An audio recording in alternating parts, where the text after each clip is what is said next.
Thanks for tuning in today. I'm Dr. Nick, the Incrementalist. Join me as I seek out the small incremental changes being applied in other industries that we can learn from and that can be applied in healthcare. Can these changes bring immediate value, but also add up to the big improvements and revolution we need in healthcare? Come along with me to explore the possibilities. My innovative guests from around the globe have used small incremental improvements to achieve their moonshot. And today, I'm delighted to be joined by Dr. Roy Schoenberg. He's the president and CEO of Amwell. Roy, thanks for joining me today. Thanks for having me, Nick. So, as I do with all my guests, I think it's important to get a little bit of context before we get into some of the details of your history and how you arrived at this point in your career. Tell us a little bit about your background and your journey to this point. Sure, I'll probably take the shorter version of it. But as you can hear from my accent, I wasn't born here. I was born in Israel many years ago. Trained in medicine there, and then gradually started gravitating toward technology, which was, this was the dawn of the internet and a whole lot of very nice things to follow. And has been involved since then in 3 different companies that created various different solutions that utilize technology for healthcare, very much inside the healthcare world.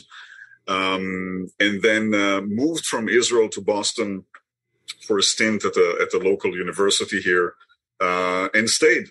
And back in 2006, when it became apparent that technology and the web and the internet can actually do much more than just put content on pages, we started Amwell with the thinking that if we could allow clinicians who have the time to see a patient and are not in front of one at the point in time, to be seen by patients who need to see clinicians but have challenges in getting in front of them, maybe we're onto something.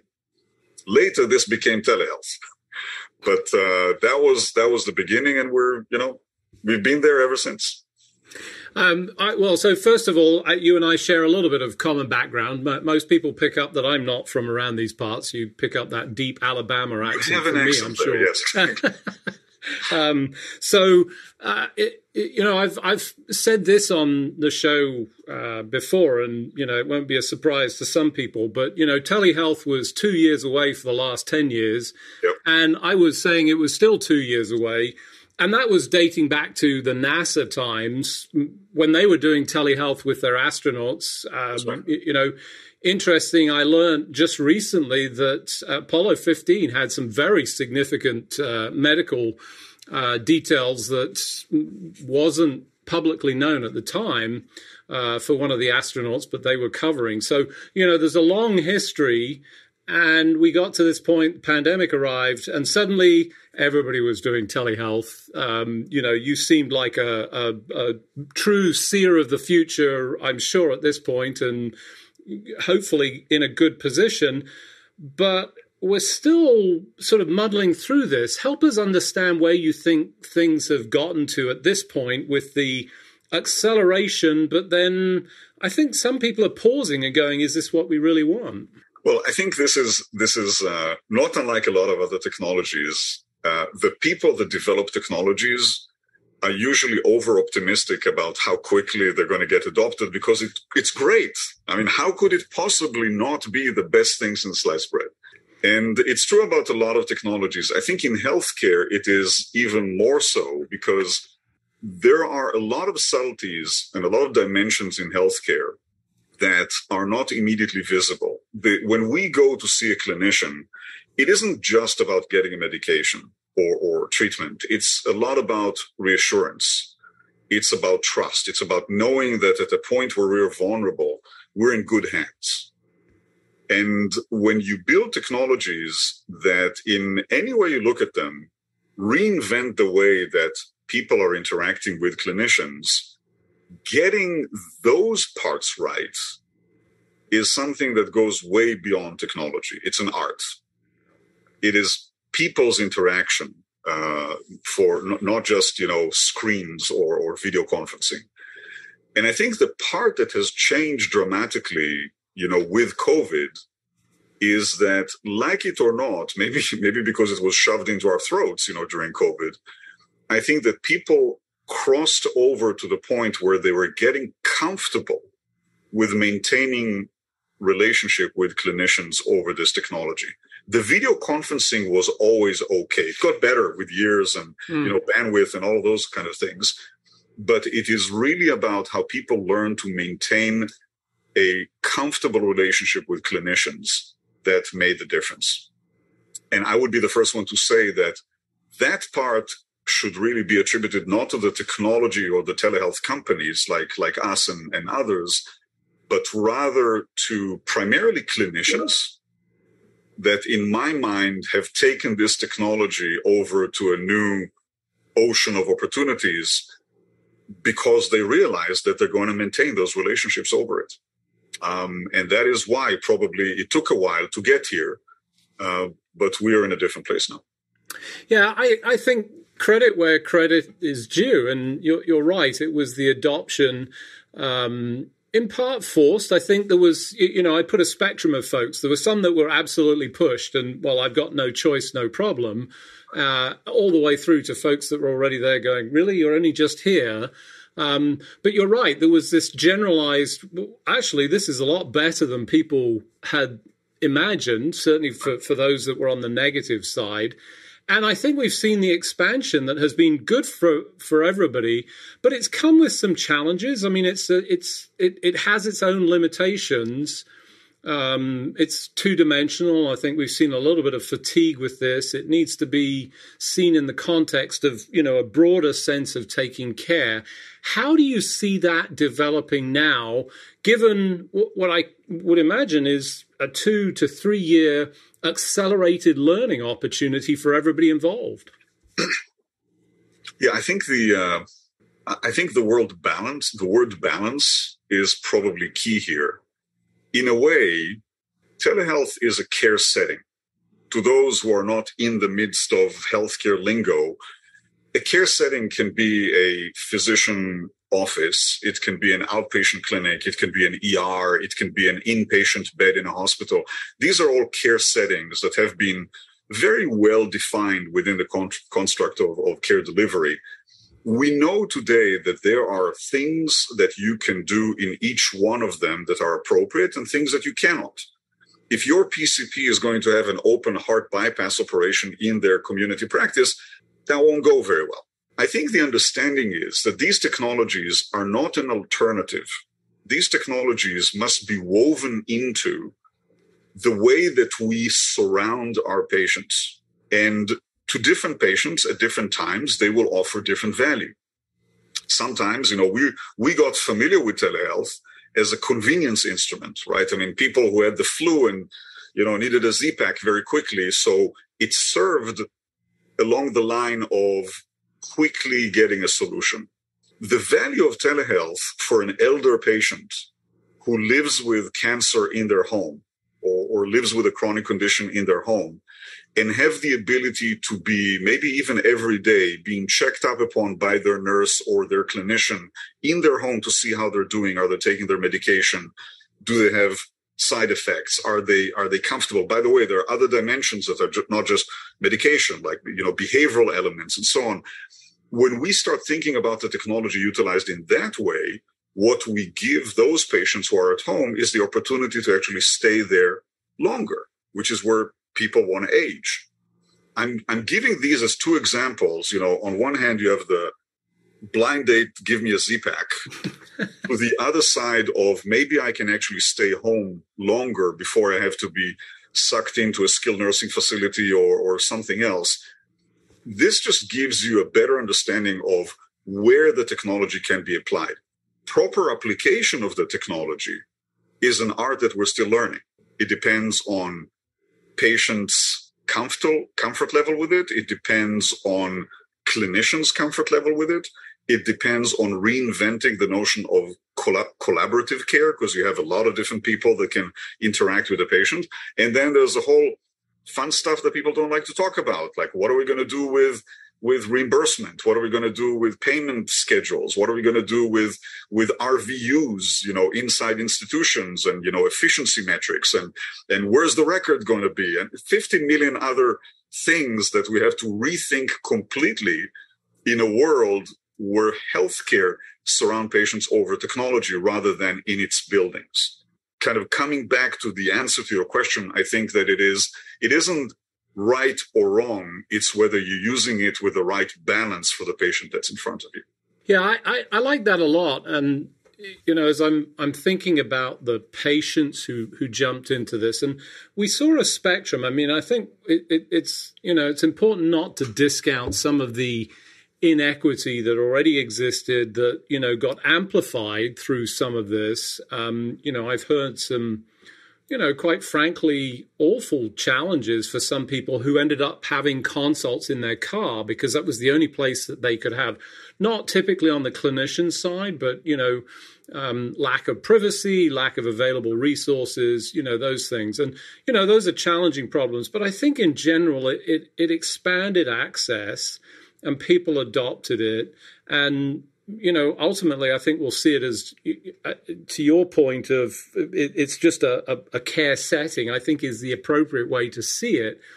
But how do we adapt and adjust to this new world? Because that's completely different to where we were before. Even though we had it, it wasn't part of the care setting. I mean, it was just an outlier, I want to say. I mean, it shouldn't have been, but it was. How do we get there? What's the new age for this? Well, the good news, maybe a bad news too, is that the train is out of the station, right? We can say whatever we want. This is not going to stop for anybody. And in its evolution, sometimes it's going to be pulled by people that live in geographies that have access challenges. Sometimes it's going to get pushed by healthcare institutions that can become more efficient by doing, for example, post-surgical follow-up through telehealth rather than consuming the resources, of an in-hospital visit and so on. It's going to come in a lot of different flavors because different populations will be more amenable to it. That's a good thing. In some cases, that also extends the digital divide with people who are less technologically savvy and so on. But it is out of the station because it is now inevitable that some part of our healthcare will be carried out over technology. And it's shocking that we're having this conversation because on any other industry, you would say, duh, of course, part of how that industry operates is over technology. But funnily enough, in healthcare, we manage to kind of push it away from us. I think that, maybe the analogy that I would think of is if you think about Amazon, everybody relates to Amazon, right? If you think about Amazon, for many, many years, the ingenious model of selling books online was really the first 10 years or so of Amazon. Mm-hmm. And it's a brilliant model not to sell books, which was how bad analysts were evaluating the value of Amazon, but how many books could it sell? It was a way to understand how to create online retail infrastructure. How do you discover the goods? How do you procure them? How do you price them? How do you package? How do you sell them? How do you return them? How do you get a credit card to the naysayers at the time that didn't like to plug a credit card into a website and so on and so forth? What's the return policy and all of that kind of stuff? And then once Jeff Bezos and friends realized that they had that in place, it became the store of everything. Mm-hmm. And then we cannot, any retail organization that didn't adjust and adapt disappeared. That is, sadly, or maybe positively, is what is going to happen inevitably with healthcare. And organizations, be there on the payer side, on the risk side of things, or be there on the delivery side, that will not begin to speak this language and find how doing their business over technology complements and potentially enhances what they traditionally did before. I think, not me saying this, but in any other industry, if you reject it, it does not spell good news. So there's going to be trial and error. There's going to be a change in the landscape. There's going to be new innovators that are going to prevail and are going to become much larger in this new world. There's going to be change in the rules and regulations of healthcare. I think that the battleground on what are we going to do with state lines and state licensure is just in front of us. I think it's inevitable. We have to think about it. I think the model of care of how a local PCP in West Texas, God bless them for the work that they do, could actually recognize that the care of their leukemia patient could benefit from their ongoing interaction with an oncologist from Dana-Farber in Boston. And egos will have to change, right? We clinicians don't ask for directions, right? I mean, we like to think we know what to do with a patient, but the world of knowledge on how to manage that patient will now be essentially crowdsourced to a lot of specialists that are coming from different places. All of these are enormous changes to how we're going to experience healthcare. For those of you just joining, I'm Dr. Nick, the Incrementalist. Today I'm talking to Dr. Roy Schoenberg. He's the president and CEO of Amwell. We were just talking about the changing landscape of the delivery of care. I think, as you rightly cited, an update to the rules and regulations. In fact, just this past week, the Honorable David Shulkin published a piece talking specifically to that point, highlighting that the VA has been doing that. There's no borders in the VA. There's these sort of little channels that exist that allow for, obviously, the logical practice of medicine. So I think, as you rightly say, that train has left the station. If you're not on board the train, you're watching it leave. As you think about this and the changing landscape, what does that look like for you? Well, I think the biggest change for us has been that, we were fortunate enough to be there with technology at the time that people were beginning to use telehealth like books, urgent care for the most part. It's a very simple product. Usually it doesn't have a history. It doesn't have a future. You're connecting with a clinician who's available. You see them, they do something with you and everybody parts ways. And that gave us the ability to be involved in the telehealth discussion for a lot of organizations on the health plan side and on the delivery side. Now we have to change. And we have to change because the aspirations of these organizations on how to use these technologies couldn't be more different than where they were even 5 years ago. Every health plan has to offer an urgent care benefit to its membership. Every employer has to offer telehealth urgent care benefit. But health plans are rethinking primary care altogether. Health systems are thinking about how their clinicians can cover for services over technology rather than be staffed into a floor of every building in every one of their campuses. The notion of how we surround patients that are at risk before they get into a hospital, after they leave the hospital, during the time where they are under readmission risk or whatever it is, all of these conversations are now being held at the boardrooms of all of these organizations. And what we need to do is to understand where the puck is going to be. And I would say that if there is any attribute that I would use to characterize where that puck is going to be, is that it will not be an end product. These technologies will become foundational platforms of how healthcare is being rendered, just like other foundational platforms in healthcare like EHRs, claim and eligibility systems, payment system, prescription routing systems, and so on. These are all domains of technology on which healthcare lives. And digital care delivery platforms, which is my better way of describing telehealth these days, I think is joining the rank of those as a foundational platform. And it needs to be built completely differently because of that.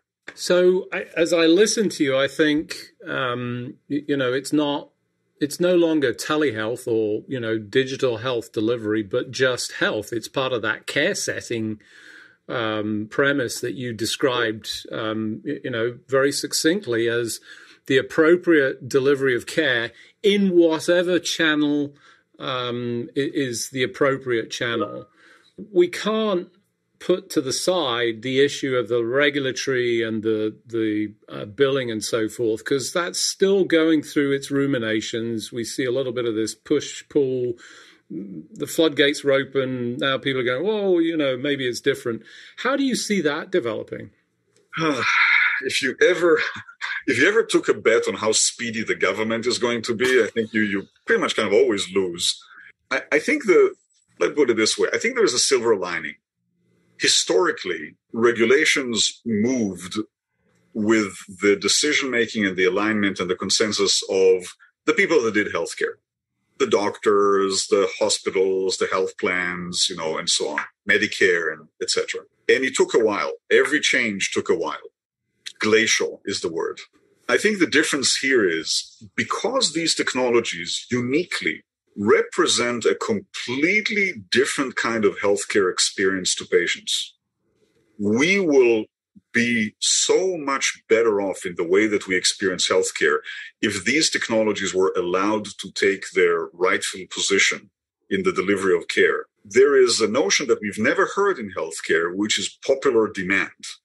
This is going to be driven forward by people that say it makes no sense for me to not be able to get the healthcare I need because I live across state line. And on the other side is the oncologist that I need to see. And nobody will persuade me that we are all better off by preventing me from getting the care that I need. These are the kind of arguments that you never heard in healthcare before, but it is the power of the people that is going to move this technology forward. And frankly, I think, like the French Revolution, it's unstoppable. I have to say I applaud that perspective and, concur 100%. The idea that you can put this particular genie back in the bottle and explain to anybody that, that really expert individual who knows my case, my individual details, because he lives in a different state, can't be seeing me through whatever means is, quite frankly, unacceptable.